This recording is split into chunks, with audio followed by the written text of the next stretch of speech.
Takže ahoj všetkým, som tu naspäť. Dneska by sme si povedali niečo o vokáloch a voiceoveroch, to znamená spievané texty alebo nahovorené texty. Keď ste mi posielali dema, tak drtivá väčšina nepoužívala vokály. Vokál je veľmi dôležitá súčasť muziky, lebo prehovára na ľudí a všetci tomu rozumejú a v podstate vypráva nejaký príbeh, dáva dušu tomu tracku. Takže je škoda, že proste drtivá väčšina nepoužívate vokály, takže dneska by som vám chcel ukázať, kde sa dajú zohnať vokály, koľko stoja, keď objednávaš vokály, čo všetko musíš zadefinovať tomu umelcovi, aby ti dodal to, čo potrebuješ. Takže poďme na to.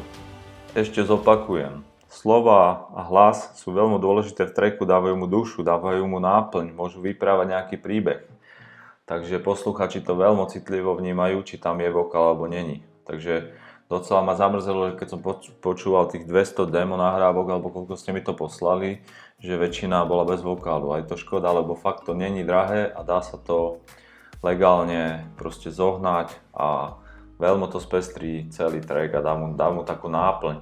Takže určite vokály áno. Tak, kde sa to dá nakúpiť? Takže dajú sa kupovať celé samplepaky, proste celé balíčky, alebo časti tých balíčkov. Na Sample Tools by CR2 Records, tam oni proste majú mraky toho na stránkach aj Audentity. Fakt majú kontakty na veľmi dobrých spevákov a za pár centov ty sa vieš dostať k veľmi kvalitnému zvuku. A keď počúvam aj na YouTube nejaké sety deep houseové alebo aj z rádia, tak tam počujem tie vokály. Takže normálne formou samplepakov. Tu som si vybral, hej, proste takto, keď sa pozrieš, fakt tých vokálov je tam, alebo sú celé bundly, že tam máš vlastne balíčky, kde máš vlastne niekoľko tých vokálových zvukov alebo knižníc, trebárs máš 5 v jednom a podobne. A fakt nie je to drahé, za 20 € dostaneš mraky materiálov, môžeš z toho vyrábať aj pol roka a môžeš tam čerpať normálne legálne zvuky a vlastne vokály. Nevýhoda tohto je, že vlastne výhoda je, sú royalty free, to znamená nikomu neplatíš podiel zo zisku, keď vydáš s týmto vokálom niečo, a nevýhoda je, že tieto vokály môže mať naraz viac ľudí v trackoch. Hej, že proste kdokoľvek si to kúpi, takéto vokály môžu byť treba z 10-20 skladbách. Takže to je nevýhodou, ale cena je priaznivá a fakt je to veľmi rozumné, keď to tam dávaš, lebo proste má to veľký efekt.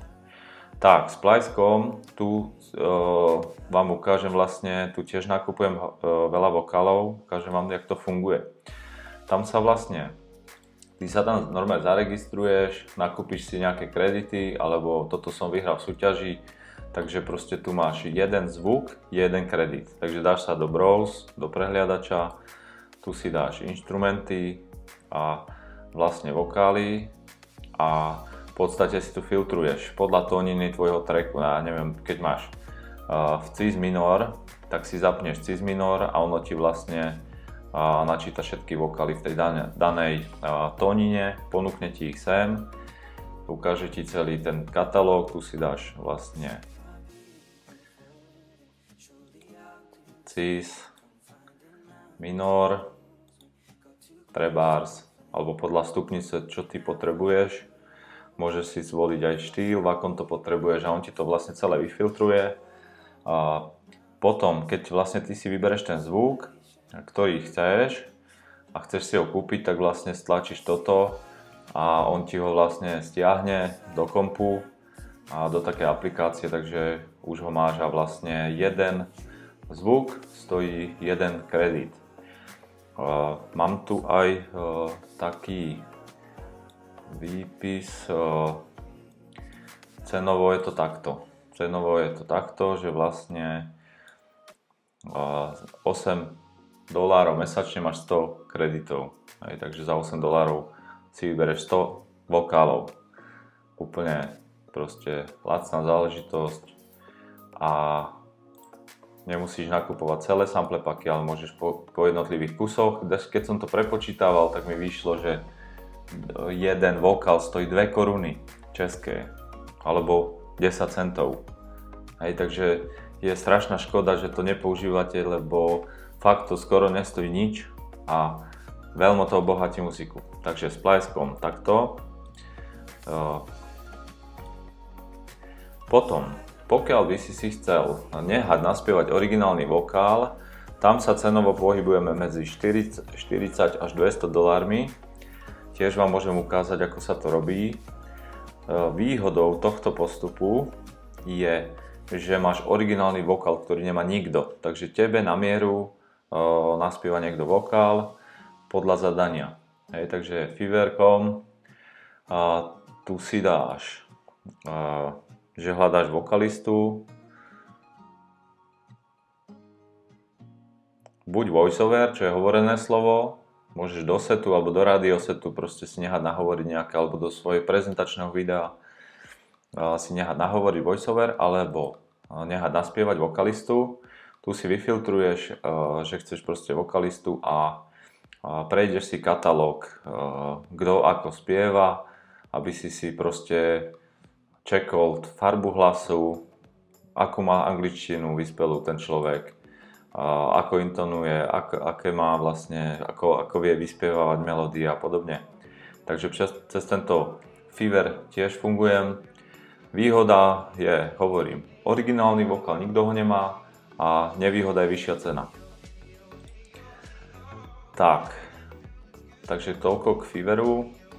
Potom, pokiaľ by si chcel ísť do vyššej až pro triedy, tak doporučujem stránku soundbetter.com. Tam vlastne cenovo vokalista sa pohybuje od $350 do $700. Záleží, čo všetko od neho potrebuješ. Pokiaľ chceš od neho lyrics, akoby text, tak je tam príplatok. Pokiaľ po ňom požaduješ melodickú linku, aby vymyslel, tak je príplatok a vlastne samotný vokál. Funguje to tak, že vlastne, príklad, ja tu teraz robíme takúto vec, že my máme vlastné texty, aj demo, takže ja tu komunikujem s tým človekom, že proste mu posielam všetok materiál, ktorý on potrebuje, hej, takže texty, timingy, v ktorej minúte, sekunde má, ktoré proste texty odspievavať, aké štýly melódií. On ti treba pošle za týždeň 5 návrhov, ako by si to chcel. Ty si vybereš formát, on ti naznačí melódiu a povieš mu, táto melódia sa mi páči, drž sa tohto. Alebo sme riešili so Santom ešte slova, že tam bolo veľa slov v tom verši, takže on sa ponáhľal, takže sme to ešte upravovali, aby aj stíhal aj dýchať, aj aby to bolo také prirodzenejšie. Takže si v úzkom kontakte s tým človekom a vlastne platba je tak, že ty najskôr akoby poptáš tú cenu, on ti povie, za to, čo ty potrebuješ, ťa bude stať 550 a ty ich akoby pošleš tie peniaze a tá stránka ich drží do doby, než ty neobdržíš finálny materiál. Hej, proste finálnu nahrávku zo štúdia od neho a neodklikne, že si spokojný a že takto to má byť. Väčšinou oni súčasťou ceny sú 2 revízie. Ty mu to môžeš 2-krát vrátiť na prerobenie. Alebo takže takto. Takže je aj kus takej, povedzme, manažerskej roboty za týmto. Pokiaľ by ste potrebovali vokál, dokážem sprostredkovať. A v rámci nejakého projektu, ako sú ľudia, hovorí sa tomu operations, ktorí toto riešia, že proste s tým vokalistom komunikujú, aby dosiahli čo najlepší výsledok. Takže výhoda tohto je, fakt máš originálny text, ktorý si napísal, sedí ti to úplne do dema, krásne a on ti to naspieva iba tebe, takže máš originálny vokál. Či použiješ jeho meno alebo nie v názve tracku, to je na dohode. Väčšinou sú akoby za to, že to môžeš použiť, takže pokiaľ tento človek má už za sebou, že robil s Aviciim alebo s niekým predtým, tak proste to môže byť aj akoby promotion, docela zaujímavé. Takže toľko k zadaniu originálneho vokálu. Pardon. Takže tak. Takže na týchto stránkach, samozrejme sú tam aj iné servisy, ale teraz riešime vokál. Keď ideš objednávať vokál, musíš zadefinovať 4 veci. Musíš mať tvoju nahrávku hotové demo, minimálne 3:30 aby malo, aby on vedel, do čoho spieva, aké je to rýchle, hej, proste v akej tónine. Takže tvoje demo musí byť prvé hotové. Druhé, farba hlasu, mužský, ženský, to si nájdeš v tom katalógu, oni tam majú svoje dema, takže si to môžeš prehľadať a kto sa ti ľúbi najviac, tak si ho môžeš vlastne objednať a začať s ním komunikovať. Potrebuješ dodať text. Buď ti to napíše on, niekto, alebo si to zadáš niekomu, kto proste, ale ten, čo píše text, tak už musí mať aj demo, aby vedel, čo to je, aby to pekne sa stmelilo, všetky tie elementy do jedného. Tak, a melodická línia spevu, to ti ponúkne spevák, alebo ty mu môžeš nejakým nástrojom zahrať a on bude následovať tú melódiu vlastne svojim hlasom. Takže melodická linka, pokiaľ není, priobjednáš u speváka, alebo mu to dodáš. Takže toto musí byť definované pri zadaní. Tak, ďalej. Voiceover. Voiceover je hovorené slovo, buď do DJ-ského intra, alebo promo videa, keď chceš urobiť reklamu na nejakú udalosť, alebo radio session a podobne. Voiceovery sa objednávam cez toto Fiverr, tiež si napočúvaš vlastne hlas a tam sa pohybuješ, oni chcú za 100 slov 24 až $100. Môžeš to objednať u nich. Koho hlas sa ti ľúbi, tak môžeš akoby mu to zadať a on ti to narozpráva, nahovorí. Väčšinou delivery je do 2 až 7 dní ti to dá naspäť. Ty mu musíš zadať, či chceš energický, alebo sexy hlas, alebo podobne. A pokiaľ tam máš svoje mená, výslovnosti, tak mu pošli normálne nahovorené, ako sa to vyslovuje, lebo to je vždycky dohady. To keď mu nedáš, tak on ti aj tak bude za 3-4 dní písať naspäť, že ako to vlastne potrebuješ. Takže buď sú také akoby generátory hlasové na sieti, kde tam zadaš proste to svoje meno a on to nejak bude vyslovovať a keď chytíš ten správny, tú správnu formu, ako to má byť vyslovené, tak mu to pošli. Alebo to nahraj do mikrofónu. Tak, čo sa týka autorských práv a pojmov, dovysvetlím ešte. Royalty free znamená, že je to jednorazová platba na začiatku, sú sample packy.